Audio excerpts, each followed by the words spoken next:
अस्सलाम वालेकुम नाजरीन, मैं हूं आपका होस्ट हमजा शायान और आप देख रहे हैं उर्दू डिजिटल नेटवर्क। आज मैं मौजूद हूं Al Zahra pharmacy and medical centre में और आज मैं आपकी बात करवाऊंगा डॉक्टर से और हम बात करेंगे एक बीमारी के हवाले से जिसका नाम है लंपी स्किन डिजीज़। और ये बीमारी जानवरों के अंदर पाई जाती है और इस बीमारी से ख़ास तौर पर गाय, भैंस, बैल जैसे जानवर मुतासिर होते हैं। और इस बीमारी ने पाकिस्तान का भी रुख कर लिया है और मुकम्मल तौर पर सिंध पर अपने पंजे गड़ा लिए हैं। अस्सलाम वालेकुम जी नाजरीन, अब मैं मौजूद हूँ डॉक्टर नैयर जबीन के साथ। आइए इनसे हम पूछते हैं और जानते हैं इस बीमारी के बारे में। अस्सलाम वालेकुम जी, अस्सलाम वालेकुम। कैसी हैं आप? जी बिल्कुल ठीक ठाक। अच्छा, सबसे पहले तो मैं आपको थैंक्स करना चाहूँगा, बहुत शुक्रिया आपका हमारे लिए वक्त निकालने के लिए। नहीं, बहुत शुक्रिया। मेरा पहला सवाल आपसे ये था कि ये जो आजकल बीमारी चल रही है इसका नाम है लंपी स्किन डिजीज़, तो ये है क्या और आई कहाँ से ये? अच्छा देखिए, लंपी स्किन डिजीज़ को लेकर आजकल जो है वो बहुत बात भी हो रही है, मीडिया में भी, और लोगों में थोड़ा खौफ व हरास भी है। तो मैं आपको बताना चाहूँगी कि ये बीमारी कोई नई बीमारी नहीं है, ये एक वायरल बीमारी है। और ये 1920s में जो है साउथ अफ्रीका के जो है मुख्तलिफ़ इलाक़ों में, इवन ईस्ट यूरोप है, अफ़गानिस्तान है, ईरान, इंडिया के भी इलाक़ों में ये बीमारी पाई गई है। तो ये कोई नई बीमारी नहीं है। पाकिस्तान में हाँ, ये पहली बार आई है और जामशोरो में अक्टूबर के महीने में, सितंबर अक्टूबर में इसका पहला केस जो है वो रिपोर्ट हुआ था और उसके बाद ये यहाँ पर पाकिस्तान में आई है। ये जो बीमारी है, इस बीमारी से इंसानी जिस्म कैसे मुतासिर हो सकता है? क्या ये बीमारी जानवर से इंसानी जिस्म तक मुंतकिल होती है? जी बिल्कुल, मैं ये ज़रूर हाईलाइट करना चाहूँगी और नाज़रीन को ये बात बताना चाहूँगी कि ये बीमारी जानवर से इंसान में बिल्कुल मुंतकिल नहीं होती है। बहुत से लोगों का ये मिथ होता है कि शायद जानवर को हाथ लगाने से। देखिए, वैसे भी जो लोग जो मवेशियों की तिजारत कर रहे होते हैं या जिनका कॉन्टैक्ट रहता है, जिनके फॉर्म्स होते हैं, उनको स्किन की बीमारियाँ, एलर्जीज़ यूजुअली कॉमन होती हैं। लेकिन इसके अलावा कोई ऐसा पर्टिकुलर कोई ऐसी बीमारी नहीं है कि जो इस लंपी स्किन डिजीज़ के जानवर से इंसान तक मुंतकिल हो सके।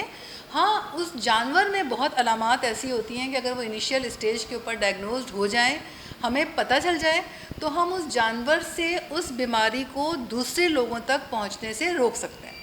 अब जैसे जब जिस जानवर को ये लंपी स्किन डिजीज़ का वायरस होता है, तो सबसे पहले इसको तेज़ बुखार होता है, फिर इसकी जिस्म की सिक्रीशंस बहुत ज़्यादा हो जाती हैं।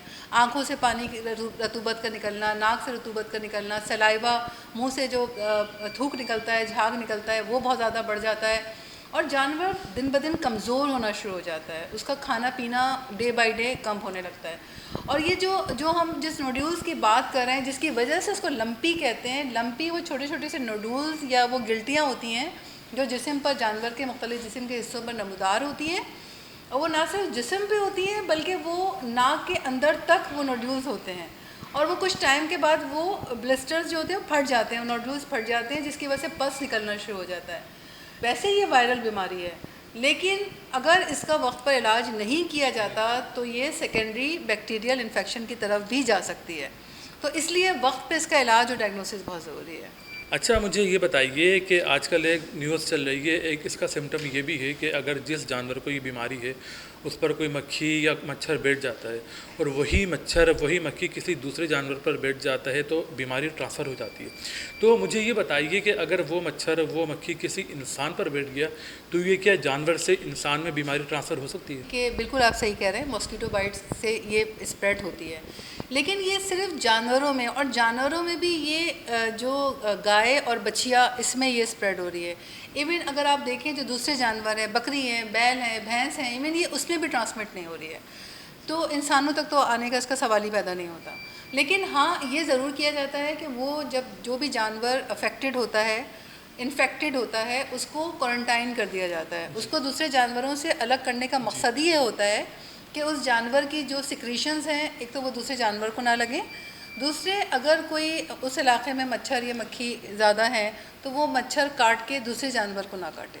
तो इसीलिए वहाँ पे स्प्रे किया जाता है, सफाई का ख्याल रखा जाता है और उस जानवर को कम्प्लीटली क्वारंटाइन कर दिया जाता है, आइसोलेट कर दिया जाता है। हमारी आवाम में एक बहुत खौफराज फैल रहा है कि उन्होंने गोश्त खाना छोड़ दिया, दूध दही से परहेज़ करें। उनका कहना ये है कि इसमें भी, इसके ज़रिए भी बीमारी इंसानों के अंदर मुंतकिल हो सकती है। जी बिल्कुल, बहुत इंपॉर्टेंट सवाल है आपका ये हमज़ा, और मैं थोड़ा सा क्लियर करना चाहूँगी इस चीज़ को कि ये बिल्कुल मिथ है, ऐसी कोई चीज़ नहीं है।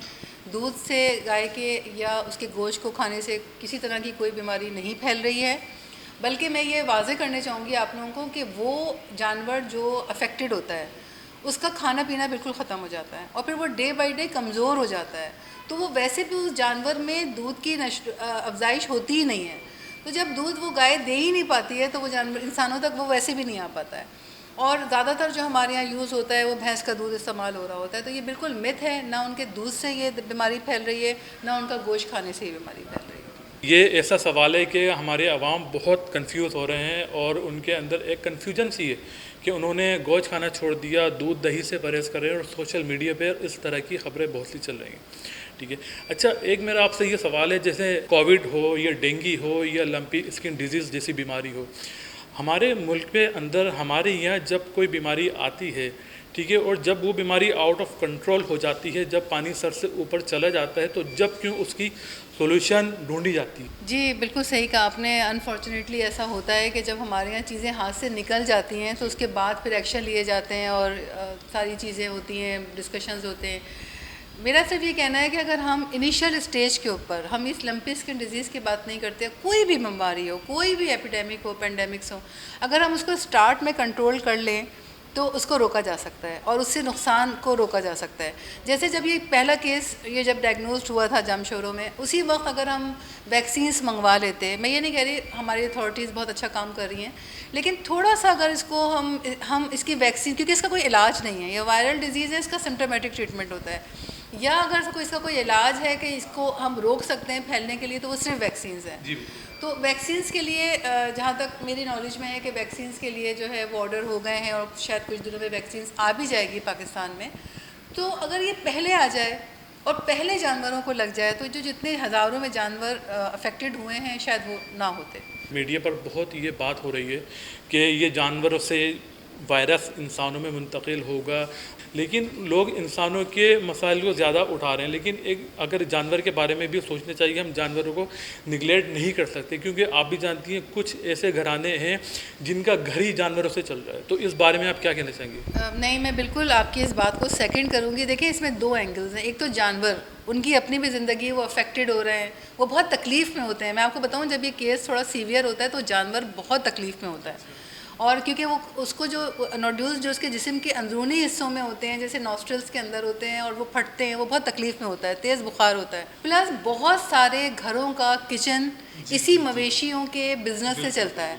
तो अगर उनके मवेशी, क्योंकि उनका तो किचन इसी चीज़ से चल रहा है, इसी बिज़नेस से चल रहा है, बहुत सारे लोगों का रोज़गार भी इससे अफेक्टेड हो रहा है।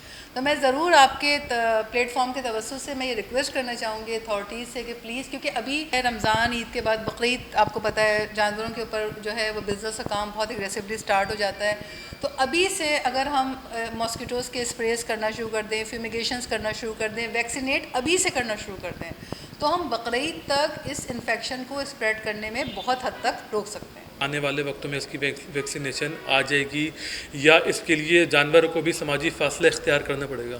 जी बिल्कुल, इसमें जहाँ तक मैंने जैसे बताया आपको कि वैक्सीन पे काम हो रहा है, वैक्सीन इंपोर्ट होने वाली है, जो हमारे ज़राए हमें बताते हैं इंशाअल्लाह ताला, और हम आपके प्लेटफॉर्म की तवज्जुह से अपील भी करेंगे मिनिस्ट्री से भी, अथॉरिटीज़ से भी, कि जल्द से जल्द वैक्सीन लेकर आएँ, वैक्सीनेट करें जानवरों को, इससे पहले कि कोई बड़ा नुकसान हो सके। और जानवरों को ज़रा से भी ये सिम्टम्स आते हैं तो प्लीज़ अपने जानवरों को दूसरे जानवरों से अलग करें, और अगर इस तरह का कोई इन्फेक्टेड जानवर है तो प्लीज़ उसको भी मार्केट पे ना बेचें। गो कि ये अभी तक कोई इंसानी केस रिपोर्ट नहीं हुआ है। फिर भी देखें, ज़रूरी नहीं है कि लंपी स्किन डिजीज़ ही हो, वैसे भी जब आदमी बीमार होता है, एनिमल कोई भी बीमार होता है जानवर, तो उस बीमारी या उस इन्फेक्शन के अलावा भी उसको बहुत सी बीमारियां घेरती हैं। अगर किसी मवेशी को लंपी स्किन डिजीज़ है तो हो सकता है उसको और बहुत सारी चीज़ें होती हैं।